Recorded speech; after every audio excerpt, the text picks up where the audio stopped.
కూచిపూడి నృత్య కళకే వన్నె తెచ్చిన అద్భుత కళాకారిణి ఆమె. నాట్యమే వేదంగా, నిజ జీవన నాదంగా, పండిత పామర రసజ్ఞ జనామోదంగా చేసుకుని నాట్యంలోనే పుట్టి పెరిగి నాట్యం కోసమే బ్రతుకుతున్న అపూర్వ నాట్య మయూరి శోభానాయుడు. నిరంతర నృత్య తపో నిష్ఠా గరిష్టతతో నటరాజు పూజకు చివురించిన కుసుమంలా నాట్య సుగంధ పరిమళాలు నెలవురా వ్యాపింపజేస్తూ నాట్య కళావనిలో సంప్రదాయ సురభిళాలు వెదజల్లుతూ శోభస్కరం చేస్తున్న నిత్య కృషివళి పద్మశ్రీ డాక్టర్ శోభానాయుడు.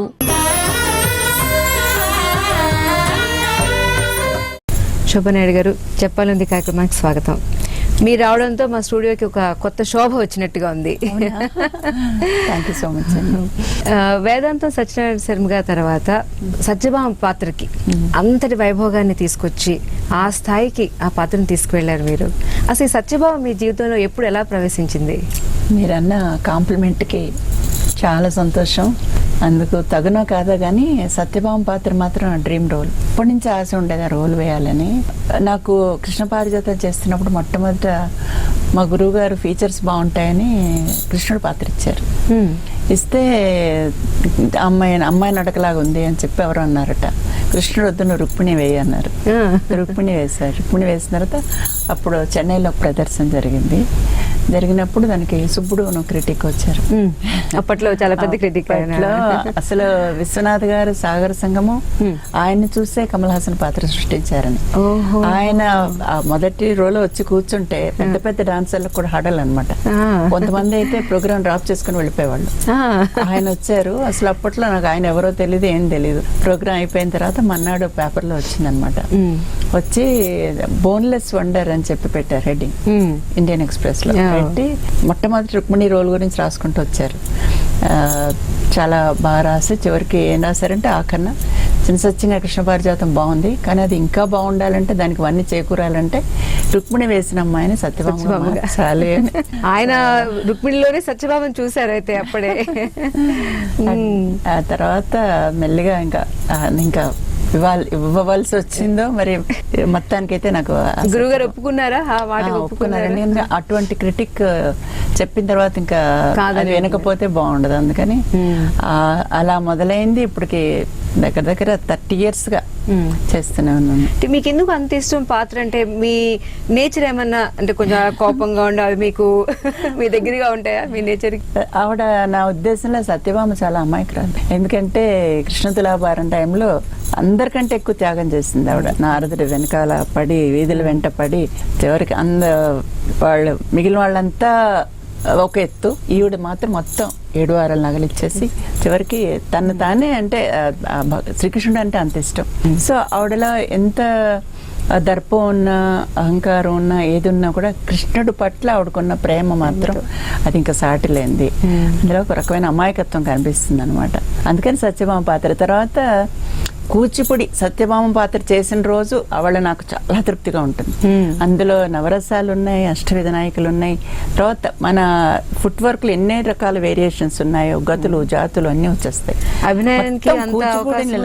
చాలా కూచిపూడి మూసబోసే నాట్యాన్ని ఆ పాత్ర తయారు చేశారు అనిపిస్తుంది. నాకు అనిపిస్తుంది సత్యభామకి మీకు ఇంకో పోలిక కనబడుతుంది. చెప్పండి.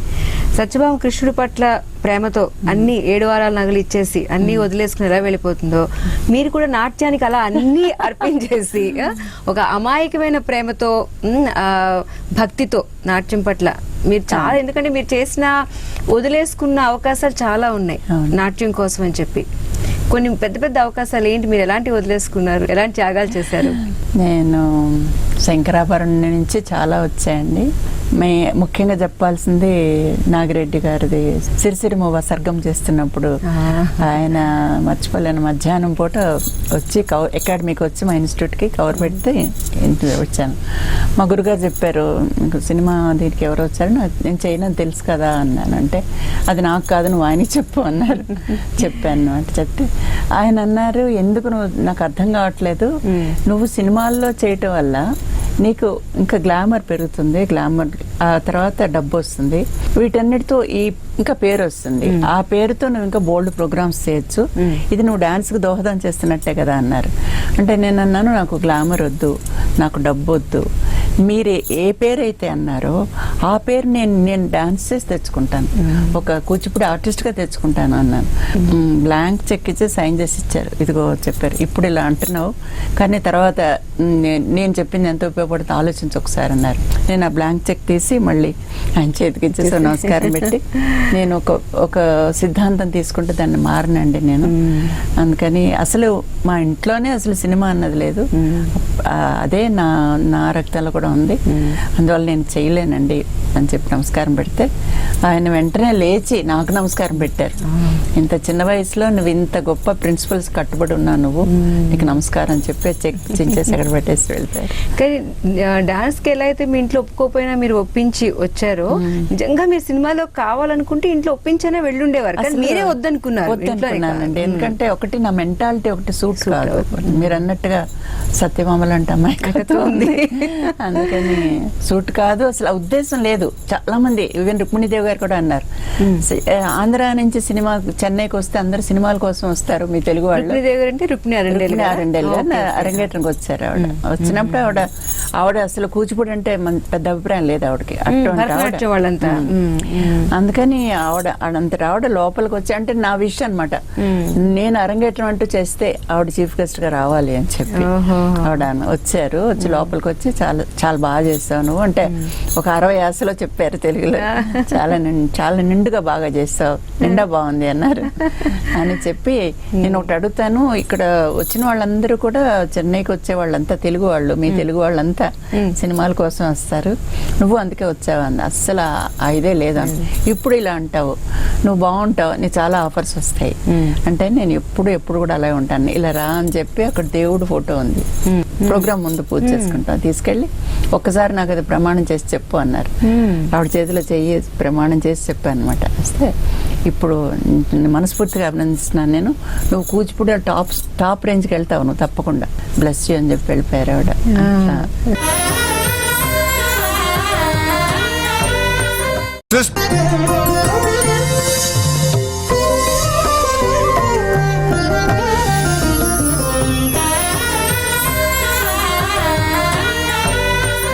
శోభనాయుడు గారు, మీ కుటుంబంలో అంతా కూడా డాన్స్ పట్ల ఇంట్రెస్ట్ ఉన్న ఫ్యామిలీనా అండి? ఎటువంటి ఎక్సెప్ట్ మా అమ్మ అండి, మా అమ్మ ఒక్కతే ఈ రోజు ఇట్లా మీ ముందు కూర్చొని నేను మాట్లాడుతున్నట్టు కారణం ఆవిడ అనమాట. ఆల్మోస్ట్ ఎదిరించింది అందరినీ. ఆవిడ కూడా డాన్సర్ లేదు? మా ఇంట్లో అంటే మా అమ్మ వైపు వాళ్ళంతా కొంచెం పాడేవాళ్ళు, వైలిన్ వాయించేవాళ్ళు, వీణ వాయించేవాళ్ళు, ఇలా ఉన్నారు. ద్వార వెంకటసాయనాయుడు గారు మా చుట్టాలు, అట్లా ఉన్నారు తప్ప అసలు మా అమ్మ పాడితేనే నేను పడుకునేదాన్ని, అట్లా అనమాట. ఈ డాన్స్ అనేది మాత్రం మహా తప్పు అనమాట. అందరినీ ఎదిరించి మా అమ్మ ఒప్పించింది అనమాట. ఒప్పించి చెన్నై వచ్చాను. ఆ రకంగా మొత్తం ఫ్యామిలీ అంతా చెన్నై? లేదండి, అక్కడ మా నాన్నగారు త్యాగం చెప్పుకోవాలి. మా అమ్మ అంటే కొన్నాళ్ళు నేను తాతగారి ఇంట్లో ఉన్నాను, డిప్యూటీ కమిషనర్గా చేసేవారు చెన్నైలో. అక్కడి నుంచి అన్నామలైపురం నుంచి టీనగర్ వెళ్ళటం రావటం, స్కూల్లో శారదా హై స్కూల్లో చదువుకున్నాను. అక్కడి నుంచి మళ్ళీ అకాడమీకి వెళ్ళటం, అన్నీ చాలా బస్సుల్లో, అది కూడా ఇబ్బంది అయిపోయింది. అందుకని ఇంకా అమ్మ లాభం లేదని చెప్పి తను వచ్చేసింది, వదిలేసి ఫ్యామిలీని. సో నాన్నగారు, 4 పిల్లలు, నాకు ఒక అక్క, 2 అన్నయ్యలు, ఒక చెల్లెలు. అబ్బా, పెద్ద ఫ్యామిలీ మీది. ఫ్యామిలీ. మా అమ్మమ్మ పక్కన ఉండేది, మొత్తం అంతా ఆయనే చూసుకున్నారు. సో మా అమ్మ జీవితంలో మా నాన్నని విడిచి ఉంది కానీ నన్ను విడిచి ఉండలేదు. అమ్మ ఇప్పుడు ఇక్కడే మీతో ఉంటారా? లేరండి, అమ్మగారు లేదు ఇప్పుడు. ఈ పద్మశ్రీ రావడం ఇదంతా కూడా అమ్మ చూసారా, సంతోషించారా? లేదండి, ఎప్పుడు అందరికీ వస్తున్నాయి, ఆయనకి ఎప్పుడు పద్మశ్రీ వస్తుంది అనేది. పద్మశ్రీ వచ్చినప్పుడు నాకు ఫస్ట్ ముందు ఆవిడే గుర్తొచ్చింది. అలాగే మా నాన్నగారు డాక్టర్ని చేద్దామని చాలా ఆశ ఉండేది. అన్నయ్య డాక్టర్, నన్ను డాక్టర్ని చేద్దామని ఉండేది. నేను అనేది అనమాట, నేను డాక్టర్ని కాదు కానీ నేను ఎలా డాన్స్ లో డాక్టర్ డాక్టరేట్ వచ్చినప్పుడు ఆయన లేరు. అయ్యో, కానీ మొత్తానికి మీ అమ్మగారి కోరికని నాన్నగారి కోరికని కూడా ఒక రకంగా మీరు నెరవేర్చారు. డాక్టరేట్ తెచ్చుకున్నారు, అంతే కదా, ఆయన పద్మశ్రీ పేరు నా తెచ్చుకున్నారు. పేరు చివరి వచ్చేసింది కదా, వెంకన్న నాయుడు ఆయన. ఓహో, మీ నాన్నగారి పేరుకి కూడా మీరు అనే తీసుకొచ్చారు. మీరు సిస్టర్స్ ఇంకెవరైనా నేర్చుకున్నారండి ఈ రంగం అస్సలు వైపు? ఇంకెవరు రాలేదు, అస్సలు మీరు ఒక్కరే అటువైపు? అసలు ఇటు ఫ్యామిలీలో ఇటు అమ్మగారి వైపు లేరు, నాన్నగారి వైపు లేరు, వెనక లేరు, ముందేమో అందరూ మా అమ్మాయి ఏమో వస్తుందని చెప్పాలి. అస్సలు మీ అమ్మాయి ఇప్పుడు నేర్చుకుంటుందా? నేర్చుకుంటుందండి, దానికి డాన్స్ నేర్చుకుంటుంది. ఈ మధ్య బాలరత్న అవార్డు కూడా ఇచ్చారు. సో చెన్నైలో మన లాస్ట్ మంత్ వెళ్ళి చెన్నై సభలో చేసింది, మంచి పేరు వచ్చింది. కాకపోతే ఏంటంటే నేను లైఫ్ లో మిస్ అయింది మ్యూజిక్ అండి. ఆ ప్రోగ్రామ్స్ విపరీతంగా ఉండేవి చెన్నైలో. ఇంకా పక్క చదువు, పక్క ప్రోగ్రామ్స్, కోరిక ఎంత ఉండింది సంగీతం నేర్చుకోలేకపోయాను. సో ఆశ అలా ఉండిపోయింది, మా అమ్మాయి ద్వారా తీర్చుకోవాలని దానికి ఇప్పుడు నేర్పిస్తున్నాను. తనేదండి ఓన్లీ కూచిపూడేనా, భరతనాట్యం కూడా నేర్చుకుంటే? కూచిపూడి. నాకు అసలు చాలా మంది అటెంప్ట్ చేశారు కూచిపూడి అంటే పేరు వచ్చేటప్పటికి. ఇక్కడ ఒక చిన్న ఎపిసోడ్ చెప్తాను. బెంగళూరులో అంటే నేను ఆల్రెడీ నాకు స్కాలర్షిప్ ఇచ్చారండి సెంట్రల్ గవర్నమెంట్. దాన్ని ఎక్స్టెండ్ చేయడానికి ఒక టెస్ట్ పెడతారు. సో 2 సంవత్సరాలు అయిపోయింది ఎక్స్టెన్షన్కి. నేను చిత్ర విశ్వేశ్వర ఒక భరతనాట్యం డాన్స్, మీ ఇద్దరు కాంటెంపరీస్ అనమాట. భరతనాట్యానికి తను వెళ్ళింది, కూచిపూడికి నేను వెళ్ళా. అది ఇవ్వరు సాధారణంగా ఎక్స్టెన్షన్, కానీ మాకు పిలిచారు. ఇచ్చిన తర్వాత అక్కడ భరతనాట్యం జడ్జిగా రామయ్య పిళ్ళై గారు వచ్చారు. రామయ్య పిళ్ళై గారు అంటే తెలుసు కదా, చాలా ఇప్పుడు కూచిపూడిలో వెంపటి సత్యం గారికి ఎంత ఫేమ్ ఉందో ఆయనకి అంత ఉంది. దీనికి శ్రీ సత్యం గారు వచ్చారు. ఫస్ట్ తను చేస్తే తర్వాత నేను చేశాను. అయిపోయిన తర్వాత లంచ్ దగ్గర అందరూ కూర్చున్నాం అనమాట. ఎవరెవరు ఎంత మార్కులు వేసారు ఎవరికి ఏం తెలియదు. కూర్చున్నప్పుడు డిస్కషన్ వచ్చిన తర్వాత మధ్యలో ఒక ఆయన ఇంటర్ప్రెటర్ ఉన్నారు. ఆయన అడిగారు, సత్యం గారు మీ స్టూడెంట్కి ఎన్ని మార్క్స్ వేశారు అన్నారు. అంటే నేను ఏముంది 40 వేసాను అన్నారు, అవుట్ ఆఫ్ 100. అట్టేప్పటికి నాకు ఒకలాగా అయిపోయింది అనమాట, చాలా బాధ వేసింది. మరి చిత్రా విశ్వేశ్వరన్కి ఎంత వేశారు అన్నారు. అంటే చాలా బాగా చేసింది, 90% వేసాను అన్నారు. ఇంకా బాధ కలగలేదు, కానీ ఏంటి నేను ఇంత అన్యాయంగా చేశానా అనుకున్నాను. తర్వాత రామయ్య పిళ్ళై గారిని అడిగారు, మీరెంత వేశారంటే చిత్ర ఓకే 45. మరి శోభానాయుడికి ఎంత వేశారని నాకు గుండెలు ఇలా. రామయ్య పిళ్ళై అంటే హడలు అసలు. ఆయన అంటాను 100 అవుట్ ఆఫ్ 100. అసలు నేను నమ్మలేకపోయాను అన్నమాట. తర్వాత అయిపోయిన తర్వాత పక్కకి పిలిచి నువ్వు భరతనాట్యం ఎందుకు నేర్చుకోకూడదు అన్నారు. లేదండి, ఒక్క కళ నేర్చుకోవటానికి నా ఉద్దేశంలో ఒక జీవిత కాలం చాలదు, నేను ఏదో ఇంకా మొదటి అడుగుల్లోనే ఉన్నాను నేను అంటే. అలా కాదు, నువ్వు కొంతకాలం అయిన తర్వాత నీకు అనిపించచ్చు కదా అన్నారు. అలాగా చాలా మంది కేళుచరణ మహాపాత్ర ఒడిస్సీ ఆయన అడిగారు. ఇట్లా అనమాట. కానీ అంటే సరదా కూడా అసలు అంటే ఆర్ట్ ఫామ్స్ ఎలా ఉంటాయో తెలుసుకోవడానికన్నా మీరు ఏమైనా వర్క్ షాప్స్ వెళ్ళడం అలా ఏమైనా చేస్తారు? లేదు, నాకు ఆర్ట్ ఫామ్స్ నాతో పాటు స్టేజ్ షేర్ చేసిన వాళ్ళు ఉన్నారు. సంయుక్త పనికిరాయి, చిత్ర విశ్వేశ్వరన్, పద్మాక, అప్పుడు పద్మా సుబ్రహ్మణ్యం గారు అప్పటికే టాప్ లో ఉన్నారు. ఇవన్నీ చూసినప్పుడు ఎంత బాగా చేస్తున్నారు అనిపిస్తుంది తప్ప నేనేదో నేర్చుకోవాలని అంటే అది నేర్చుకోకూడదని కాదు. నేను ఇంకా అసలు ఇందులోనే నేను ఇంకా పరిపూర్ణత పొందలేదు. ఎప్పుడు కూడా నేను అనుకుంటాను ఐఎమ్ ఆల్వేస్ ఎ స్టూడెంట్ అండి, ఐఎమ్ ఎటర్నల్ స్టూడెంట్. నేను పిల్లలకి నాట్యం చెప్తూ నేను ఎంతో నేర్చుకుంటాను. ఓహో, ఈ తప్పు నేను కూడా చేస్తున్నానేమో, నేను ఇక్కడ సరిగ్గా చేయట్లేదు, ఈ అమ్మాయి ఇక్కడ బాగా చేస్తుంది, ఇలా నేను చేస్తే అట్లా నేర్చుకుంటూ ఉంటాను అనమాట. ఇప్పటికి ఈ రోజుకి కూడా అలాంటప్పుడు ఇంకొక తర్వాత ఇంకొకటి అండి, దీని ప్యూరిటీ దెబ్బతింట. భరతనాట్యం నేర్చుకునే వాళ్ళు మా దగ్గరికి వస్తారు. వాళ్ళు ఫస్ట్ ఇలా పట్టంగానే తెలిసిపోతుంది అనమాట వాళ్ళు భరతనాట్యం వాళ్ళని.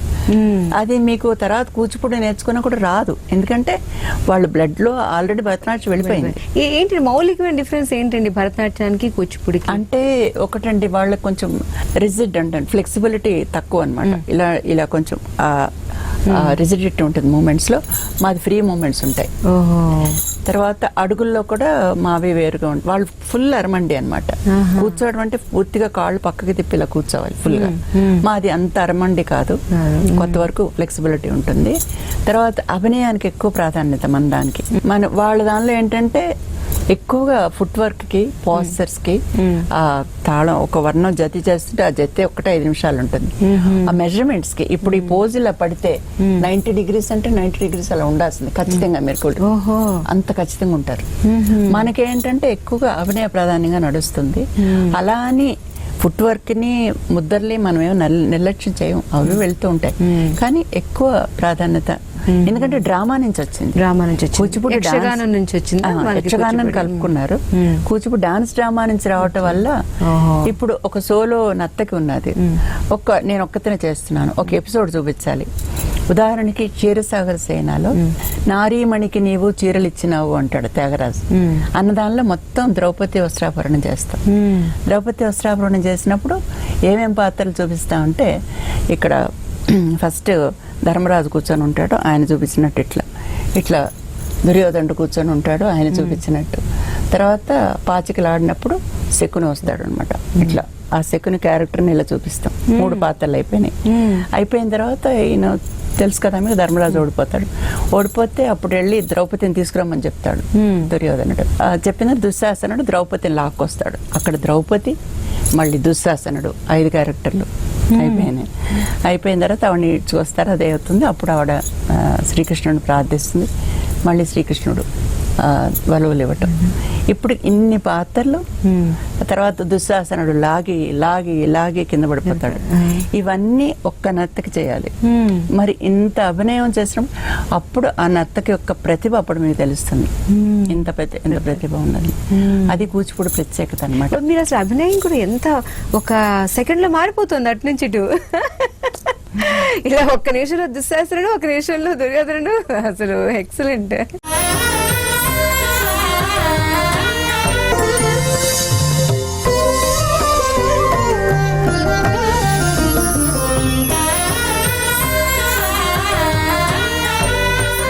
మనలాగా సత్యభామ లాంటి క్యారెక్టర్ భరతనాట్యంలో కూడా ఏదైనా ఉందండి? అటువంటి పాత్ర ఏదైనా ఉందా? పాత్ర ప్రవేశ దరువులు మన కూచిపూడిలోనే ఉన్నాయి, భరతనాట్యానికి ఉన్నట్టుగా లేదండి. వాళ్ళు ఎక్కువగా సోలో పద్ధతిలో నడుస్తూ ఉంటుంది అన్నమాట.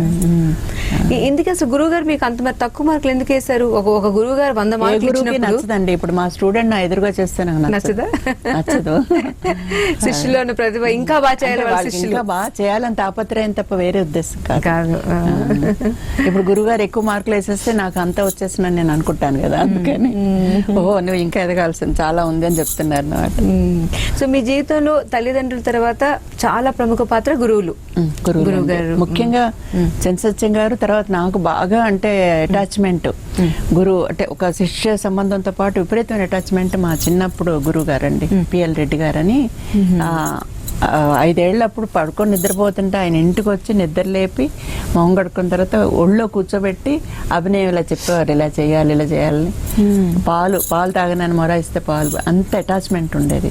అసలు మా నాన్నగారు ట్రాన్స్ఫర్ అయిపోయిన తర్వాత ఆయన ఒక రకంగా చెప్పాలంటే వాళ్ళు చెప్పటం నా మీద బెంగతోనే పోయారని. ఆయన పోయారండి చిన్న వయసులోనే, 30 ఏళ్ళకే చనిపోయారు. ఆ తర్వాత నేను కొన్నాళ్ళు డాన్స్ జోలికి వెళ్ళలేదు.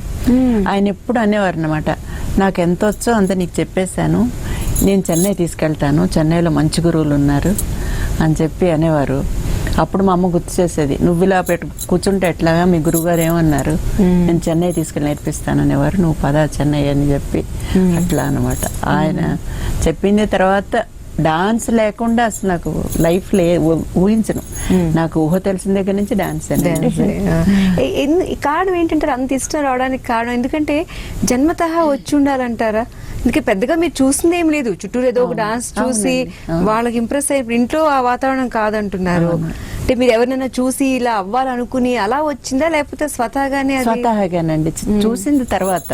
ఇప్పుడు అప్పుడు చాలా చిన్నప్పుడు కమలా లక్ష్మణ్ గారు, పద్మిని, వైజయంతిమాల, కొంత ఎదిగిన తర్వాత ఎల్ విజయలక్ష్మి గారు, ఆ తర్వాత వచ్చాయి అవన్నీ. కానీ సహజంగానే మా అమ్మ చెప్పడం అయితే అసలు ఉయ్యాల్లోనే ఆ కాళ్ళు చేతులంతా లేదు రిధంగా, ఆవిడ జోల పాడుతుంటే ఆ జోలకి రిధంగా ఇచ్చేదాన్ని. తర్వాత ఏమైనా ఎక్స్ప్రెషన్ అడిగి నాకు కాఫీ కావాలి ఇట్లా ఫుల్ ఎక్స్ప్రెషన్ ఇస్తాను అనమాట, నాకు ఆకలి వేస్తుంది ఇలా, అవన్నీ చూసి వెంటనే చేర్చేసింది. తర్వాత అందరూ స్కూల్లో కూడా నేను నడుస్తుంటే నడకాయ నాట్యంలా ఉందని, అలాగా నాట్యమే జీవితం. మీరు అంటే మట్టిలో మాణిక్యాల్లాగా చాలా మంది కింద స్థాయిలో ఉన్న వాళ్ళల్లో మంచి ప్రతిభది ఉంటుంటుంది. అది గుర్తించడానికి ఏమైనా వర్క్ షాప్స్ అని అలా ఏమైనా ప్లాన్ చేస్తున్నారా? అంటే వర్క్ షాప్స్ ఇప్పుడు కూడా జరుగుతుంది వర్క్ షాప్. అందులో ఏంటంటే ఇప్పుడు డాన్స్ ఎలా ఉంటుందంటే కేవలం కొంతమంది 4 ఏళ్ల 3 ఏళ్ళప్పుడు తీసుకొచ్చేస్తారు, మా అమ్మాయి టీవీ చూసి చేస్తుందని మీరు నేర్పించరా అని. అది కాదు కదా, నాట్యం అంటే ఏంటంటే వాళ్ళు అర్థం చేసుకోవాలి, అర్థం చేసుకొని వాళ్ళు డైజెస్ట్ చేసుకొని దాన్ని వాళ్ళు ప్రజెంట్ చేయాలి. అంత వయసు వాళ్ళకి లేనప్పుడు ఏదో కాళ్ళు చేతులు తిప్పుతూ అది ఉంటుంది అంటే మీరు చేయలేదు అనొచ్చు, అది ఎక్స్ట్రాడినరీ కొంతమందికి గాడ్స్ గిఫ్ట్ అనమాట. అది ఉన్న వాళ్ళకి 3 ఏళ్ల వాళ్ళు 4 ఏళ్ల వాళ్ళు కూడా చేసేస్తారు, అది చాలా తక్కువ మందికి ఉంటుంది. అందుకని ముందు వాళ్ళని టెస్ట్ చేస్తాం, ఓ వారం 10 రోజులు అసలు అడ్మిట్ చేసుకోం, వారం 10 రోజులు చూసి ఆ అమ్మాయి నిజంగా చేయగలదు అనుకుంటే అప్పుడు అడ్మిషన్ తీసుకుంటాం అనమాట. ప్లస్ డాన్స్ ఇప్పుడు చాలా ఎక్స్పెన్సివ్ కూడా అయిపోయింది కదండి. అంతే కదండి. ఇప్పుడు అందుకే ఇప్పుడు యువతరం ఎందుకు వెనకాడుతున్నారు నేర్చుకోవటం కంటే ఫస్ట్ థింగ్ ఏంటంటే వాళ్ళకి ఈ చదువుల్లో వాటిలో కాంపిటీషన్ ఎక్కువైపోయింది. ఇదివరకు ఇలా లేదు, మా టైంలో అస్సలు లేదు. అందుకని వీళ్ళు కాంపిటీషన్ ఎక్కువైపోయిన తర్వాత ఈ రోజున పెళ్లిలో కూడా ఇదివరకు అమ్మాయి జాబ్ చేయకుండా ఉంటే బాగుండు అనుకునేవాళ్ళు. ఇప్పుడు ఫస్ట్ క్వశ్చన్ జాబ్ చేయాలి, జాబ్ చెయ్యాలి, పెళ్లి చేసుకోకపోయినా చేయాలి, చేసుకున్నా చేయాలి. అందుకని వాళ్ళ చదువు మీద ఎక్కువ, మంచి బాగా చదివితేనే మంచి జాబ్ వస్తుంది. సో వాళ్ళ కాన్సన్ట్రేషన్ అంతా అటు ఉంది. ఇది సెకండరీ ఇంపార్టెన్స్ ఇస్తున్నారు. రెండోది మీరు అన్నట్టుగా చాలా కాస్ట్లీ. ఇప్పుడు పాట అంటే హాయిగా తంబూరు వేసుకుని హాయిగా పాడుకోవచ్చు, లేదా అంతకైతే పక్కన ఒక మృదంగం ఒక వయలిన్ ఉంటారు, సరిపోతుంది. మనకు అలా కాదు కదా, ఒక 5-6 ఆర్కెస్ట్రా ఉంటారు, లైటింగ్ కావాలి, మైక్స్ కావాలి, కాస్ట్యూమ్స్, జ్యువెలరీ, ఇంకా బ్యాలే అయితే చెప్పొద్దు, సెట్టింగ్స్ దగ్గర నుంచి. ఇది అవటంతో పిల్లలకి అంటే ఎందుకు ఇప్పటికే చదువుకు బోర్డు ఖర్చు పెడుతున్నారు అమ్మ నాన్న, ఇంక దీనికి కూడా వాళ్ళని ఇబ్బంది పెడతామని ఒకటి అలా తగ్గుతోంది. తర్వాత ఒక సెక్యూరిటీ లేదు కదా, జాబ్ సెక్యూరిటీ. ఈ డాన్స్ నేర్చుకున్న వల్ల ఏం వస్తుంది అంటే ఈ రోజుకి కూడా మా పిల్లలు అడిగితే ఆ సమాధానం నా దగ్గర లేదు. అంటే కొంత దీన్ని చాలా మటుకు ఫ్యూజన్స్ చేస్తున్నారు. ఇప్పుడు క్లాసికల్ మ్యూజిక్ కూడా ఏదో ఫ్యూజన్ తీసుకొస్తున్నారు. అలాంటి మార్పులు ఏమైనా చేయడం వల్ల కొంత యూత్ ఇంకొంచెం దీని మీద ఏమైనా ఆసక్తి ఎక్కువే అవకాశం ఉందా? కొంతమంది అంటే ఇప్పుడు మేమేంటంటేనండి సంప్రదాయాన్ని శాస్త్రాన్ని ఫాలో అవుతూ వస్తున్నాం అనమాట. ఇలాంటివి చేయాలంటే డెఫినెట్ గా దాన్ని డైల్యూట్ చేయాలి. అలా కొంతమంది చేస్తున్నారంటే తప్పులేదు, వాళ్ళ ఇష్టం. కానీ నేనైతే చేయలేనండి. కొంతమంది ఇంట్లో వాళ్ళు ఇది కూడా ఉండాలి కదా, కొంతమంది అది చేసినా అసలు సంప్రదాయం ఏ ఉండదో తెలుసుకోవడానికన్నా ఇది ఒక స్కూల్ నడవాలండి. ఇప్పుడు కొన్ని మీ గురువు గారి బాణి వేరంటారు, వెంపటి సత్యం గారి పద్ధతి వేరంటారు. ఏంటి ఎలా డిఫర్ అవుతుంది కూచిపూడి పద్ధతికి ఆయన బాణి వేరంటే? ఎలా కొత్త ముద్రలు ఏమైనా తీసుకొస్తారా వాళ్ళు? దాన్నేనండి ఇప్పుడు ఒక అడుగు ఉందంటే మామూలుగా అడుగు వేసినప్పుడు అది దాన్ని ఇలా ప్రజెంట్ చేస్తే ఇంకా బాగుంటుంది. అది అటువంటివి చాలా చేశారనమాట ఆయన. ఒక అడుగు ఉందంటే కేవలం ఆ అడుగుల మీద ఆధారపడుతూ వెళ్ళేవాళ్ళు. వాళ్ళు అదే అడుగుని ఇంకో రకంగా చేసి దాన్ని శాస్త్రాన్ని అనుసరిస్తూనే అడుగులు మార్చారు, ముద్దలు మార్చారు, తర్వాత అభినయం మార్చారు, ఒక సొఫిస్టికేషన్ ఓవరాల్ గా తీసుకొచ్చేసారు. ఒక క్రూడ్ ఫామ్ లో ఉండే దాన్ని అంటే ఒక సొఫిస్టికేషన్ అంటే డ్రామా నుంచి వచ్చింది కనుక, యక్షగానం కనుక వాళ్ళు అలా ఫాలో అవుతూ ఉన్నారు చాలా మంది గురువులు. దీన్ని ఏం చేశారంటే ఆయన చాలా మంది సినిమా అంటారండి, అది నేను ఒప్పుకోను, మా కాదది. ఆయన ఏ రోజు కూడా శాస్త్రాన్ని కండెమ్ చేయలేదు, ఏ రోజు కూడా సాంప్రదాయాన్ని కాదనలేదు. వాటిని చేస్తూనే ఉన్నదాన్ని సొఫిస్టికేట్ చేశారు. సో అది వెంపటి సత్యం గారి బాణి ఈ రోజు ప్రపంచం అంతా నడుస్తుందంటే అది తప్పైతే నడవదు కదా. అట్లా మీరు ఫాలో అయ్యేదంతా సత్యం గారి బాణి. మెయిన్ గానే ఆయన స్టూడెంట్స్ ఎవరు ఎక్కడున్నా కూడా ఆ బాణినే ఫాలో అవుతారు. మీ కాంటెంపరీస్ ఇంకెవరండి డాన్స్ ఆ టైంలో గురువు గారి దగ్గర నేర్చుకున్న వాళ్ళు? ఇంకెవరు మీ అంత పేరు ప్రఖ్యాతి వచ్చిన వాళ్ళు పెద్దగా మనకు వినపడలేదు. కంటిన్యూ చేయట్లేదేమో బహుశా. అంటే హేమమాలిని గారు వాళ్ళు మాకు సీనియర్. హేమమాలిని గారు వచ్చి ఆవిడ భరతనాట్యంలో అప్పటికే పాపులర్, అప్పటికే మూవీస్ లో చేస్తున్నారు. అప్పటికే ఏంటంటే చెన్నైలో నేను వెళ్ళినప్పుడు చెప్తున్నాను పరిస్థితి, కూచిపూడి అంటే పెద్దగా ఆధారం లేదు, ఒక రకంగా చిన్న చూపు చూసేవాళ్ళు.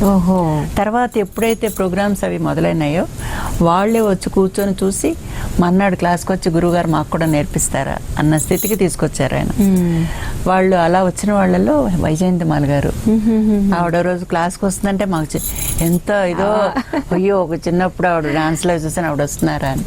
ఆవిడ వచ్చి 2 ఐటమ్స్ నేర్చుకున్నారు మాస్టర్ గారి దగ్గర. ఆ వయసులో వాళ్ళు వచ్చి అంత పెద్ద హీరోయిన్లు అయ్యాక కూడా వాళ్ళకి అంత శ్రద్ధ. అలాగే హేమమాలిని గారు కూడా. ఆవిడకైతే నేను ముంబై వెళ్ళి ఆవిడ ఇంట్లో ఉండి ఆవిడకి కృష్ణ పారిజాతంలో సత్యభామ రోల్ నేర్పించాను. తర్వాత కళ్యాణ శ్రీనివాసంలో మేము రివర్స్ అయ్యాం. కృష్ణ పారిజాతంలో నేను కృష్ణుడు, ఆవిడ సత్యభామ.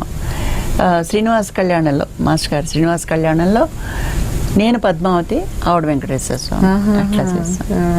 చాలా మంచి మంచి ఎక్స్పీరియన్సెస్ వాళ్ళందరితో. ప్రతి స్త్రీ కూడా ఎవరి మీద ఆధారపడకుండా తనే ఒక శక్తి కావాలి. మీ జీవితంలో మీరు ఎదుర్కొన్న అత్యంత క్లిష్టమైన పరిస్థితి ఏమైనా ఉండిందా? నేను స్త్రీ పాత్రలేసి ఒప్పించాను, నువ్వు పురుష పాత్రలేసి ఒప్పిస్తున్నావు, గ్రేట్ అమ్మా అన్నారు. ఇదిగా నేను అనుకుంటున్నా, అన్ని కష్టాలు పడొచ్చాం కనుక ఇప్పుడు దీని విలువ తెలుస్తుంది.